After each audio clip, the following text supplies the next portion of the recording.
When most Kenyans hear the name Richard Onyonka, they picture the seasoned Kisii politician, son of the late Zachary Onyonka, longtime MP and cabinet minister, who weathered the turbulence of student politics in the 1980s and went on to serve in parliament before rising to the Senate. What many rarely see by design is the private man at home. Onyonka has made a career out of keeping his family out of the headlines, letting the politics speak and the personal stay personal. Even so, every now and then, a few careful details slip into public view, and together they tell a quiet story about love, tradition, and deliberate privacy. In 2022, during a reflective interview tracing his journey from university turmoil to national leadership, Onyonka addressed a recurring whisper in political circles: his marital status. He stated plainly that he is a polygamous man, proud of his heritage and a father of several children, including an eldest daughter working in the United States and a son in the United Kingdom. It was a rare on-the-record glimpse into a private chapter, delivered without theatrics and framed within a broader conversation about identity, culture, and the expectation placed on public figures.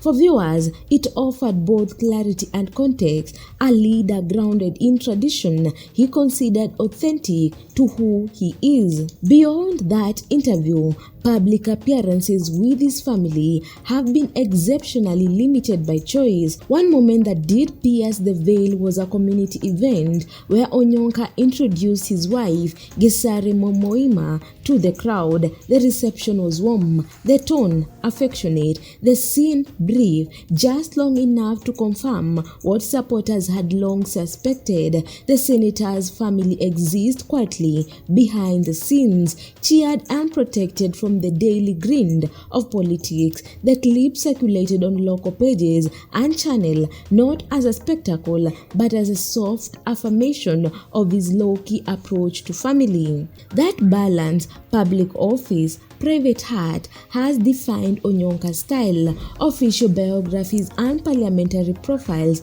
dwell on education, committee work, and long service. The person is treated with a light touch. For a man who grew up in the shadows of a towering political father, that choice makes sense. The legacy is heavy, the expectation higher still, and guarding the sanctuary of home becomes both practical and principled. His public pages and parliamentary listing emphasize his record, not his relationship, a deliberate curation that keeps the conversation on policy, not personal life. So when we speak of Richard Onyonka's secretive life, it is less about the mystery and more about method. The method is simple: share only what serves clarity, never what stirs drama. Confirm the fundamentals. Yes, he is married. He has a larger family structure consistent with his stated beliefs, and then step back. Let the public service carry the spotlight. Let the affection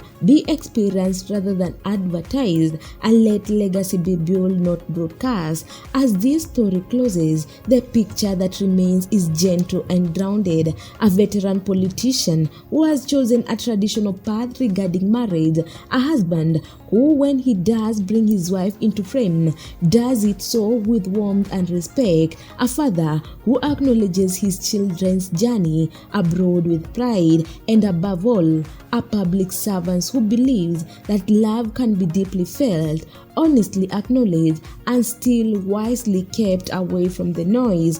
If you enjoyed this kind thought deep dive, where we respect the person even as we explore the public story, make sure to like, subscribe, and tell us whose quiet side you'd like us to unfold next.